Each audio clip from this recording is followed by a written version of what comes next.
এই কি পড়া আছে দেখি রে। পিছিয়ে দাঁড়া কোথায় দাঁড়াইছিস? এই ঠিক করে বস তো, পিছিয়ে বস।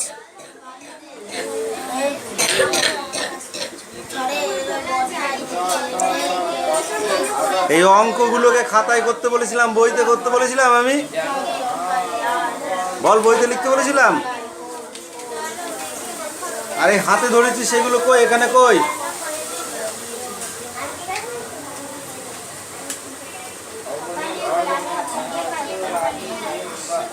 এটাকে কত ধরেছিস? 14। তাহলে এখানে 14 লিখতে হবে।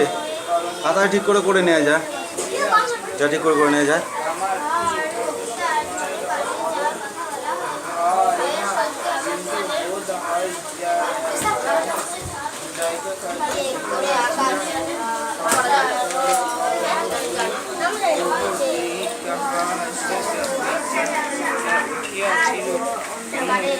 কেমন পড়া হয়েছে?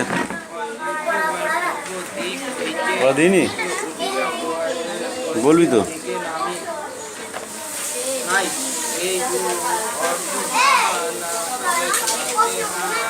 এই দেখো এখানে 5টা কোশ্চেন আছে। হ্যাঁ, এটা লিখতে দেবো কিন্তু।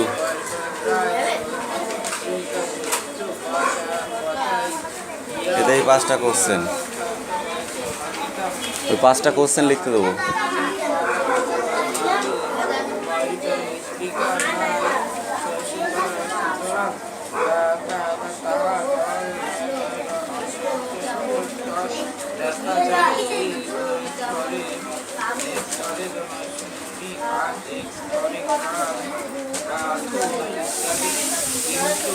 মিষ্টি করে নে।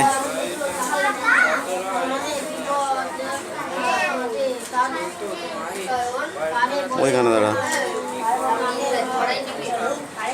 স্ট্যান্ড আপ, উঠে দাঁড়াও।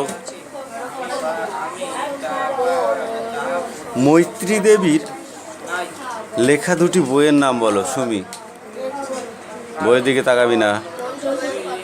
মৈত্রী দেবীর লেখা দুটি বইয়ের নাম বল।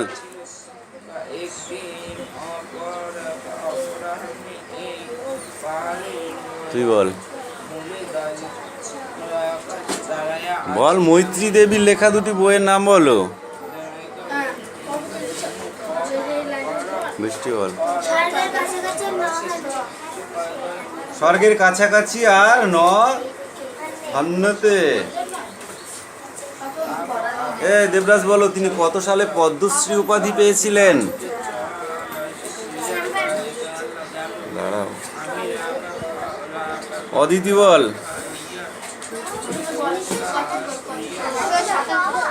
1977 সালে।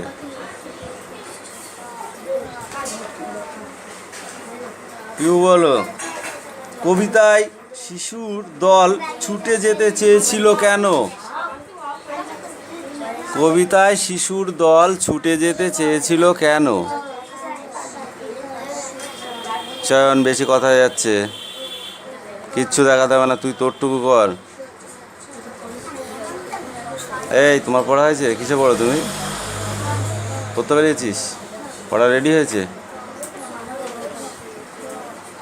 এই আনিশা, পড়া মুখস্থ হয়েছে? লাঠি বার করেছি কিন্তু আজকে ধুমধাম করে পিটাবো, একদম মোটা দিকটা দিয়ে মারবো আজকে। তাড়াতাড়ি পড় আগে পড়, ফটাফট পড়া মুখস্থ কর। হবে? বলুন। ঝড় এসেছিল বলে কবিতায় শিশুটি দল ছুটে চলে যেতে চেয়েছিল।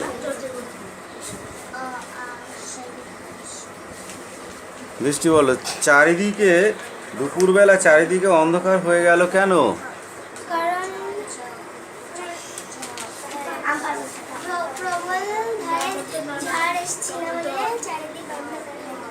অদিতি বল।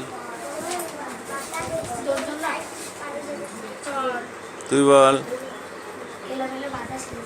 এলোমেলো বাতাস এসেছিল বলে দুপুরবেলা চারিদিকে অন্ধকার, আকাশ কালো হয়ে এসেছিল বলে দুপুরবেলা অন্ধকার হয়ে গেল কেন? দুপুরবেলা অন্ধকার হয়ে গেল কেন?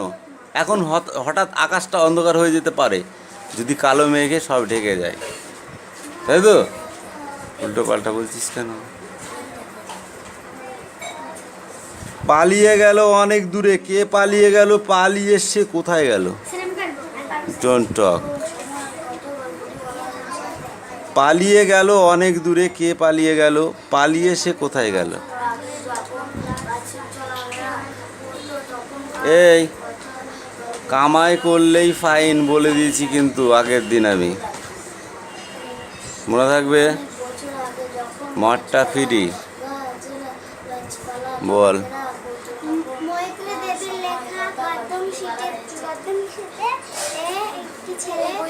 যখন আকাশ কালো হয়ে ওঠে তখন সে পালিয়ে অনেক দূরে চলে গেছিল।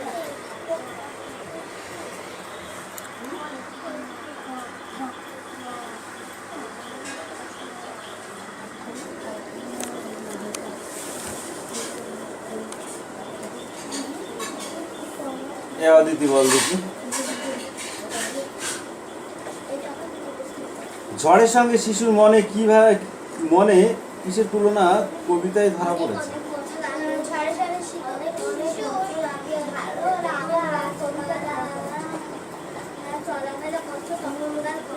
ভালো লাগা চলাফেরা করার কথা ফুটেছে।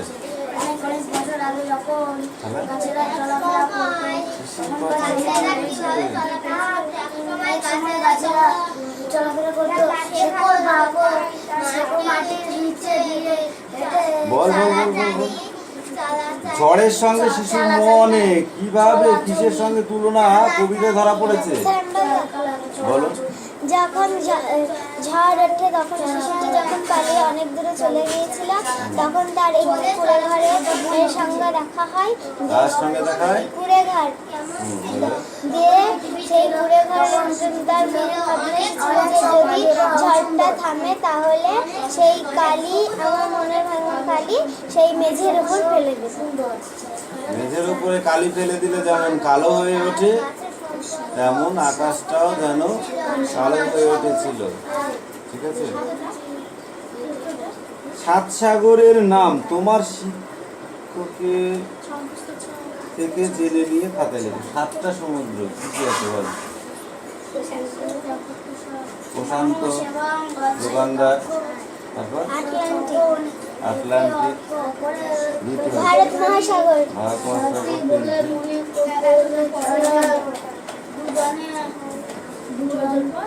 উত্তর মহাসাগর, দক্ষিণ মহাসাগর, সুমেরীয়, কুমেরীয়।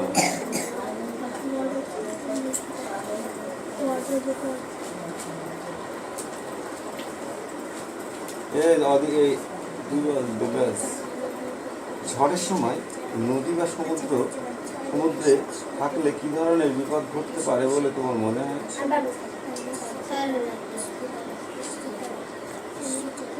বলুন।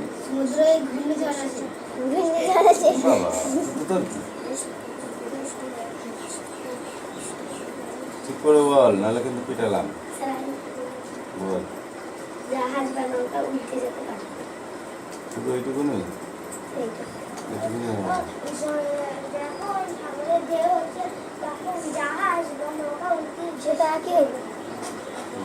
যখন সমুদ্রের ঢেউ উতাল হয়, যদি মানুষ বা কোনো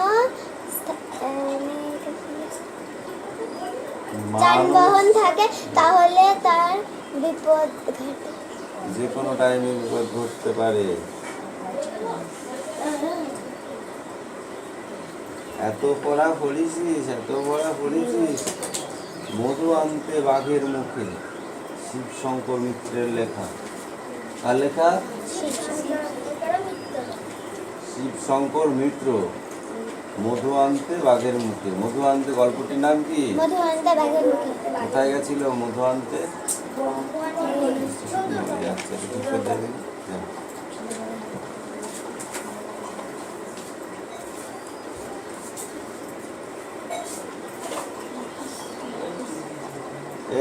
এই পৃষ্ঠাটা এইটুক আর এই পুরোটা। হ্যাঁ,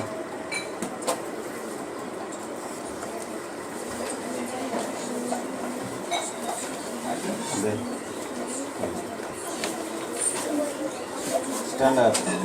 চয়ন পাচ্ছু কোন সময়কার কথা গল্পটিতে বলা হয়েছে? অনেক অনেক বছর আগে যখন গাছপালা হাঁটাচলা করতো তখনকার সময় এই কথা বলা হয়েছে। রায়হান মণ্ডল, এক সময় গাছেরা কিভাবে চলাফেরা করত? এক সময় গাছেরা চলাফেরা করত।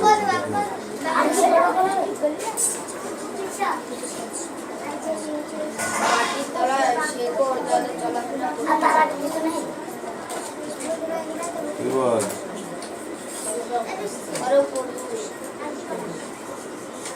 তুই বল কেন করিসনি? বল কেন করিসনি? অনেকদিন আগে গাছেরা হাত পা করিসনি কেন তাই বল? ওই হাত পা চলাচল করতো। এই লাঠিটা তো ভেঙে গেছে। এই রায়হান বল, মানুষ আর গাছের সম্পর্ক তখন কেমন ছিল? মানুষ আর গাছের সম্পর্ক তখন কেমন ছিল?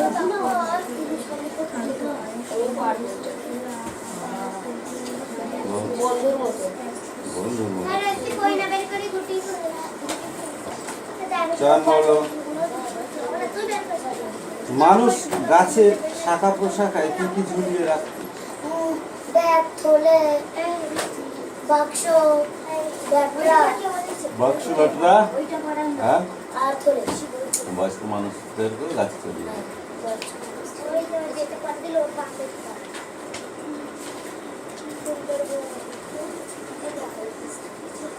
গাছেরা কিভাবে বুড়ো লোকেদের উপকারে আসত? গাছেরা বুড়ো লোকদের গাছে দিয়ে নিজের বাড়ি পৌঁছে দিতে।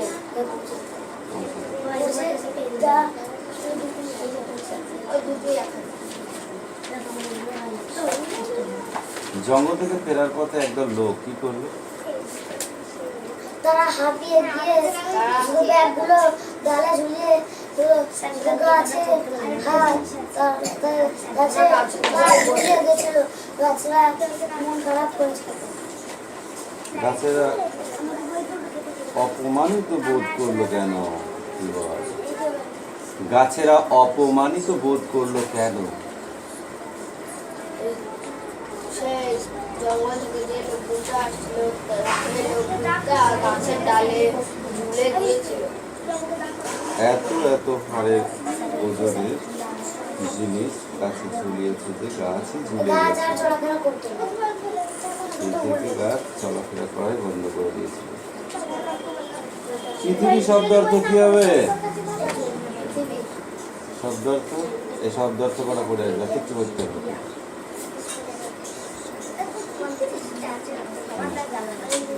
হয়তো মুখস্থ দলের মতো যেটা ধরো সেটা কেন হয় সেটা দিলাম ওই কটা বুঝেছিস? পাখিতে পড়া দে তোকে 3টে পড়া না হলে আচ্ছা করে পিটাতে বলেছে।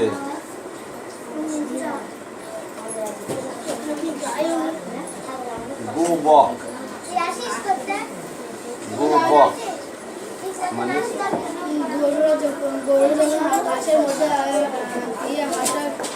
খাওয়া খায় না, যখন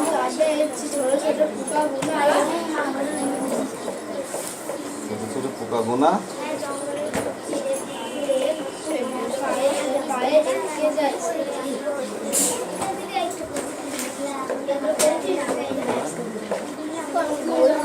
এখন পর কাকে দিলাম দে, বইটা কাকে দিলাম দিদে ওকে দে ফিরেন দে।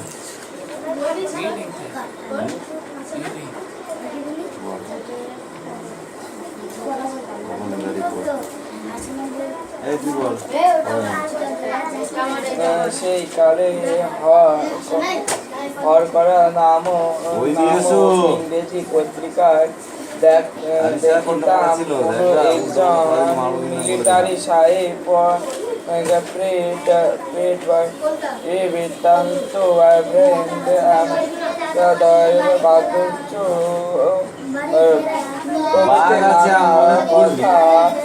নানা কথা পালাম দেখিতেন আমি তখন ভাবিলাম পালাম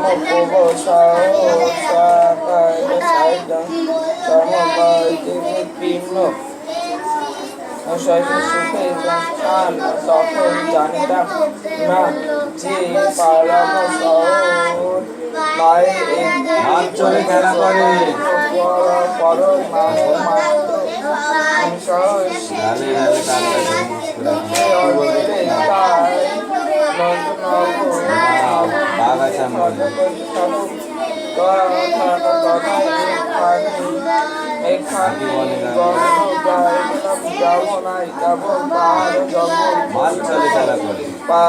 পাহাড় আর জঙ্গল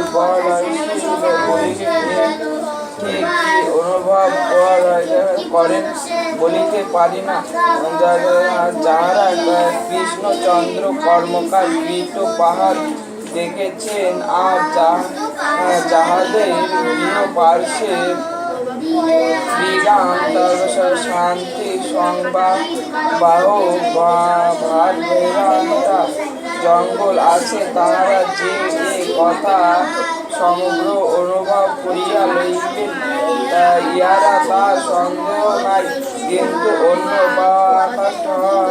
পাঠকের জন্য সে পাহাড় জঙ্গলের কথা কয়েছি কিঞ্চিত করা আশ্রম সকলের অনুমতি তো সবাই গায়ে পরে চারিপাশ অগ্রসর হইয়া আবার পালাম দেখিবার নিমিত্ত পালকি হইতে অবতরণ করিলাম তখন আর মেঘ ভদ্র লইল না পাহাড় বলে ষষ্ঠ চেনা যাইতে লাগিয়া কিন্তু জঙ্গল ভালো চেনা গেল না তাহার পর আরো 2-1 ক্রোশ অন্ধকার হইয়া পরে পালাম প্রবেশ করিয়া দেখিলাম কি গ্রাম সকলেই আছে দূর হইতে তাহার কিছুই দেখা যায় না পালাম বড় গমের পাহাড় অসংখ্য পাহাড়ের পর পাহাড় তারপর পাহাড় আবার পাহাড় যেন নদী শান্তির তরস্ত আবার বোধ হয় যেন অগণীয় অস্ত্র একদিনই সে তরঙ্গ চলে আসছিল তখন আমার ঠিক স্মরণ হয় না কিন্তু বোধ হয় যে দেখেছিলাম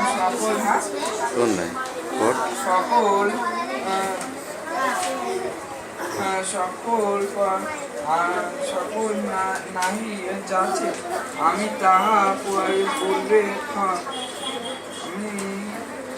পূর্বে লক্ষ্য করি নাই। আনিশা বই না পড়ে টানাটানি করছিস আর মুস্তাফা পড়া হয়েছে তোর তাড়াতাড়ি অঙ্কটা করে নিয়ে এক্ষুনি আমার কাছে সেই দন্ত স্মরণ যেখানে উঠিয়াছে বা নামিয়াছে শব্দ চয়ন বাড়ি দেবো একটা নামিতে থাকে কিন্তু শব্দ দীর্ঘকাল কেন স্থানিত হয় যত দূর বয়দেব পূর্বত্ব সেই সরস্বতী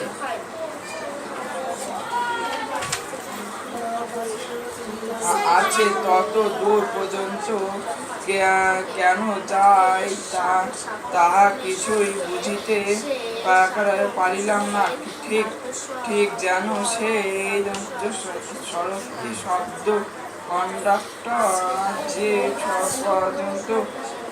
যে পর্যন্ত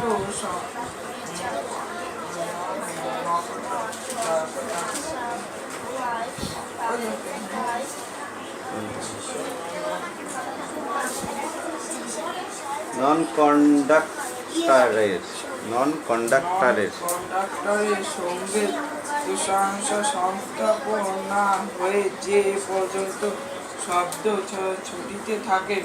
আর একটি পাহাড় দেখিয়া হইয়াছিলাম, সেটি এক শিলা সমুদায় একখানি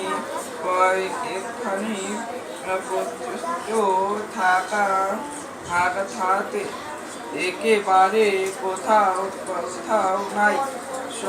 সমুদ্র পরিষ্কার ঝড় হইতেছে, তাহার এক স্থান অনেক দূর পর্যন্ত ফাটিয়া গিয়াছে। সেই খাগটার উপর এক্ষণে যে সকল কথা যাও প্রথম জায়গায় যায়। দিনের কথা দুই একটি বলি। অপরাণে এই তুমি বলো দেখি, জঙ্গলের পথ চিরে গেছে কি করে? জঙ্গলের বুক চিরে গেল কি করে? কিভাবে জঙ্গলের বুক চিরা হয়েছিল? ছুরি বা চাকু দিয়ে, ব্লেড বা কুড়ুল দিয়ে? তুমি বলো। আমাদের জায়গা দেখি মতো না হয় কিছু বড় কিছু কেউ হইলেও জঙ্গল অতি অদিতি বল। দুর্গম ফাঁকিবাজ রাত কে শেষ নাই। এই বই পড়েছিলি? মধ্যে মধ্যে যে ছেদ আছে তা অতি সংগ্রহ। ট্রেনের রাস্তাকে কি বলে? পরে দেখিলাম রেলপথ। একটি মহিষ সবাই মুখ তুলিয়া জলপাইগুড়িতে একটা কি আছে? চাহিয়া আছে, তাহার মশা? পচু আছে? পচু? কে বলতে পারবি? হাত তোল। ভাবিলাম পালিত কে বলতে পারবি? হাত তোল। মহিষ যখন নিকটে, তখন গ্রাম আর দূরে নয়, অল্প একটা জঙ্গল আছে। ক্ষুদ্র প্রান্ত দেখা গেল। কি আছে? এখানে জঙ্গল আছে। এখানে সেখানে দুই একটি মধু বা মোড়ানো বৃক্ষ ভিন্ন যে প্রান্তে। এই বনটার নাম কি দেবরাজ? এই বনটার নাম কি? কিছুই নাই। কেন? কে বলতে পারবি? গরুমরা। সকল গরুমরা কৃষ্ণ গরুমরা বন। কৃষ্ণ ঠাকুর বলিয়া বোধ হইতে লাগিল। সেখানে কোন কোন বন্য জন্তু আছে?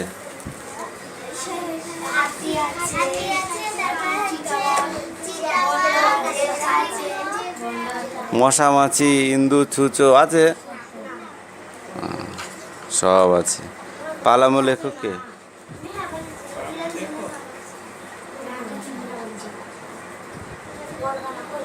পড়লি এক্ষুনি বল। পালামো গল্পটির লেখক কে?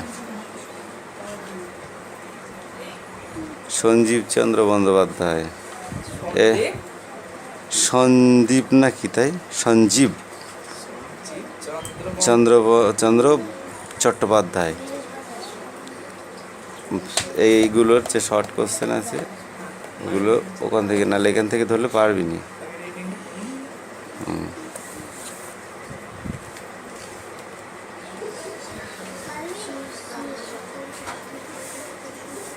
এই উত্তরবঙ্গটা দেওয়া ছিল, তাহলে এটা পুরোটা পড়ে আসবে না। সেটা বল। ফাঁকি মারছিস, পড়া হচ্ছে না, কিছু না, শুধু ফাঁকি দিচ্ছিস। হিরণ 3টে করে পড়া রেডি করতে হবে। দুটো করে নো হবে না, ক্যান্সেল দুটো, ঠিক আছে? এই পড়তে দিয়েছি না পড়ে আঙুল খাচ্ছ দেখবা।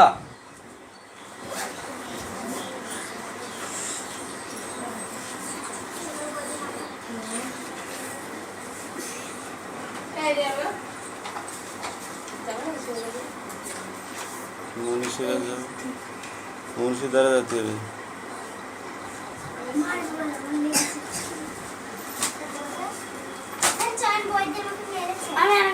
চল কি আছে রে, পড় চল পড়। এই সবাই পড়, সবাই পড়। এই ওঠ, পড়, তুই আলাদাই পড়।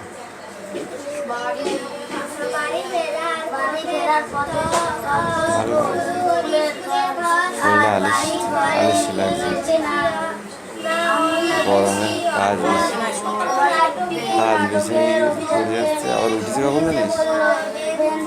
4:30টার সময়। টয়লেট ফয়েলেট করে চলে গেছি ওষুধ দেবো।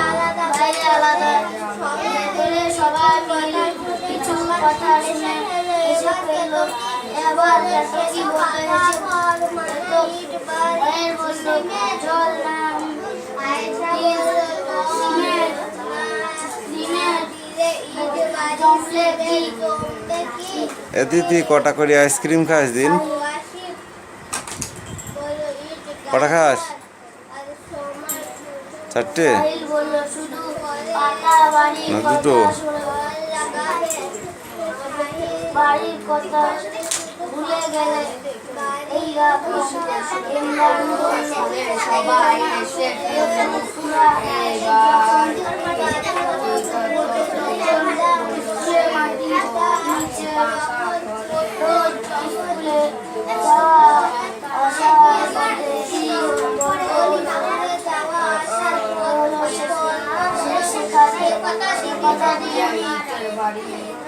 না বলে শান্তি না হলো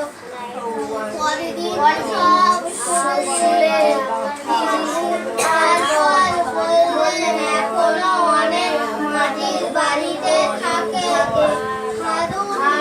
বলল শুধু মাটির দিদি, অনেক বাড়ি আছে তোমরা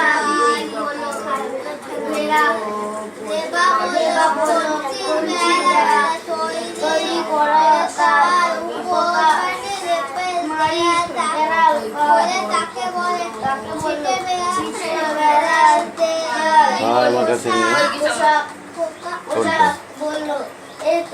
ডাস্টার চিনিস নে, স্কুলে থাকে চিনিস?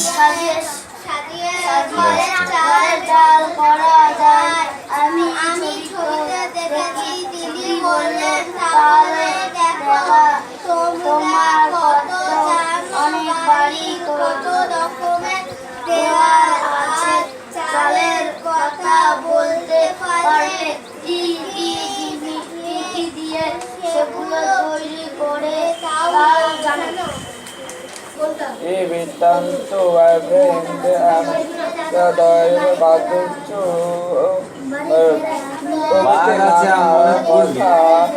নানা কথা পালাম হয়েছে। আমি তখন ভাবিতাম পালাম সমীর্ণ সুখে তখন জানিতাম না যে পালাম শহর মায়ের খেলা করে পরশ